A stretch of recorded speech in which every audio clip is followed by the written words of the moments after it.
A ver, as películas de Marvel son un auténtico fenómeno global, non así, pero ese detrás de todas esas explosións e superhéroes voando, hai algo máis? Unha mensaxe política agochada? Pois nesta análise imos facer xusto iso, levantar as capas para ver como estas historias non só reflecten, senón que mesmo poden chegar a moldear a nosa forma de ver o poder no mundo real. Exacto. A clave está aí, no subtexto. O que imos ver é como o universo cinematográfico de Marvel, o que todos coñecemos como UCM, utiliza toda esa fantasía para en realidade falarnos de cousas moi reais. Temas como o terrorismo, a política internacional ou incluso a crise climática. Ok, pero antes de meternos de cheo, hai un concepto que temos que ter claro, a xeopolítica da cultura popular. Soa complicado, pero non o é. Básicamente, quere decir que as películas que rompen a taquilla non son só entretenimento e xa está. Non. Son produtos culturais que iramos ou non, nos están a transmitir ideas sobre como funciona o mundo, quen manda de verdade e por qué. Moi ben, pois imos aló co primeiro gran bloque. O UCM preséntanos un mundo que, a primeira vista, parece un oso, verdade? Pero se rascamos un pouco, vemos que a súa historia foi, digámoslo así, retocada. E aquí o máis interesante non é tanto o que contan, senón o que deciden calar. A historia no UCM é como unha versión editada, simplificada, casi limpa, de acontecementos que foron moi complexos. Bórranse todas as partes máis incómodas ou controvertidas. Para qué? Pois para crear unha narrativa heroica moito máis sinxela de dixerir. O caso máis claro disto, vémolo na Segunda Guerra Mundial que nos pinta Capitán América o primeiro Vingador. Pensemos un momento. O inimigo non son os nazis, non, é Hydra. Unha organización malvada, sí, pero con un objetivo supervago de dominación mundial. E, por se fora pouco, ensínannos un exército estadounidense totalmente integrado con soldados de todas as razas loitando cóbado con cóbado. Algo que, sinceramente, era impensable na realidade segregada daquela época. Pero a cousa non queda aí, vai moito máis aló. O filme borra do mapa o Holocausto. Non se menciona. Tamén desaparecen os campos de internamento para cidadáns estadounidenses de orixe xaponesa e a fronte do Pacífico, como si nunca existise. Entón, que nos queda? Pois queda unha versión idealizada, nostálxica, de esa guerra boa. Unha historia onde os Estados Unidos son a civilización e loitan contra unha barbarie sen unha ideoloxía clara detrás. E ollo, que se saltamos a Guerra Fría, a cousa ponse aínda máis peculiar. A Unión Soviética, que foi un actor clave na historia real e, por certo, nos cómics orixinais de Marvel, aquí convértese prácticamente nunha fantasma. É como se a borrasen sistemáticamente da historia. Imos con exemplos concretos. O programa do Soldado de Inverno. Non é cousa dos soviéticos, é de Hydra, outra vez. A famosa habitación vermella da Viúva Negra. Pois tampouco é un programa de espionaxe ideolóxico do goberno soviético, é máis ben unha especie de mafia criminal.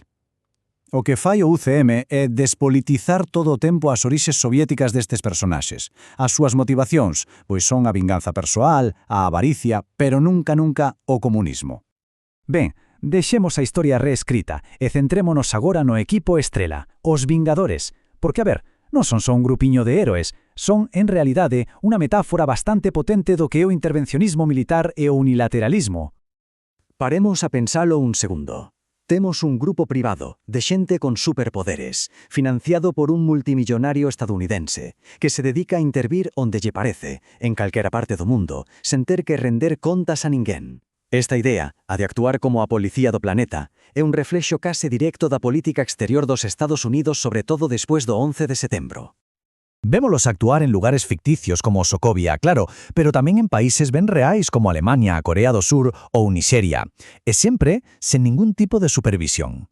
E hai un detalle que é moi revelador: onde están as forzas de seguridade locales? Casi nunca aparecen. Dá a sensación de que os propios estados nin se atreven a meterse polo medio. Hai unha frase de Natasha Romanoff que o resume todo a perfección. Cando lle di o goberno estadounidense, necesítannos. Esa é a esencia pura do excepcionalismo, a idea de que o mundo é un sitio perigoso e que só eles, os héroes, son os únicos capaces de defendelo. E claro, por iso mesmo considéranse por riba da lei. E que pasa cando alguén tenta ponerles freo? Como a ONU cos acordos de Sokovia. Pois eses acordos non se presentan como unha medida razoable e lóxica. Non, preséntanse como un estorbo, como pura burocracia que impide que os héroes fagan o seu traballo. Ao final, a historia sempre se pon do lado da liberdade individual dos héroes por riba de calquera control internacional. Cambiamos de terzo, imos falar dos malos. Porque no UCM os viláns son moitas veces como un espelo un pouco deformado, eso sí, pero un espelo dos medos e dos problemas máis fondos que temos na nosa propia sociedade. O mellor exemplo para ver isto é, sen dúbida, a triloxía de Iron Man. O noso héroe, Tony Stark, é un fabricante de armas, non esquecemos, e os seus inimigos, pois son basicamente versións escuras del mesmo. Outros empresarios do sector armamentístico que, a diferenza de Stark, non teñen ningún escrúpulo. Son, por así decilo, a cara B do complexo militar industrial. E aquí está o kit da cuestión. Cando vemos un personaxe como Aldrich Killian, que directamente inventa unha ameaza terrorista para vender máis armas, iso conecta con unha ansiedade moi real, coa pregunta de quen se está a beneficiar de verdade das guerras. O UCM tamén sabe como tocar a fibra sensible co trauma do terrorismo. A destrucción de Nova York na primeira película dos Vingadores, eses edificios caendo, o fume, nada diso é casual. Son imaxes que evocan directamente o 11 de setembro. Búscase unha resposta emocional moi forte, para de paso xustificar por que necesitamos a eses héroes. Pero a cousa non vai só de terrorismo ou de empresarios corruptos. O maior vilán de todos, o gran xefe final, Thanos, encarna un medo máis existencial do noso tempo. É que a motivación de Thanos non é simplemente ser malo porque sí. El mesmo explica.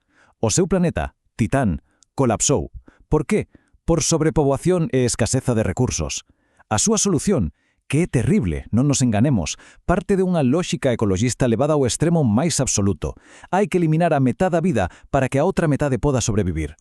E aquí chegamos a un punto clave. O UCM pon sobre a mesa un problema que nos soa moi real, o colapso ambiental. Pero cal é a solución que ofrecen os héroes? Pura fantasía, unha viaxe no tempo.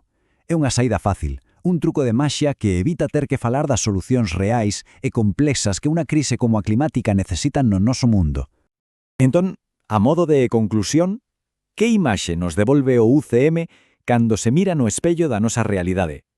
Pois unha imaxe que recoñecemos, sí, pero que está claramente distorsionada. Resumindo moito, o mundo segundo Marvel é un lugar onde os Estados Unidos e os seus héroes son prácticamente o único que importa.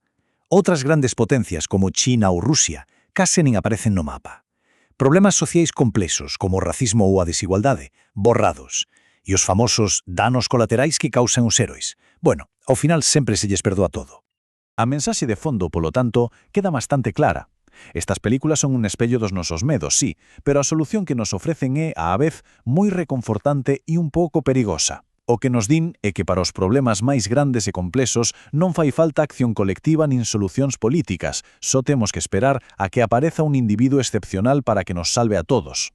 E con isto rematamos, deixando unha última pregunta no aire para reflexión. Se as historias que máis nos gustan, las máis populares, insisten unha e outra vez en que os problemas reais só se poden resolver con solucións fantásticas, que nos di iso sobre a confianza que temos na nosa propia capacidade para cambiar o futuro?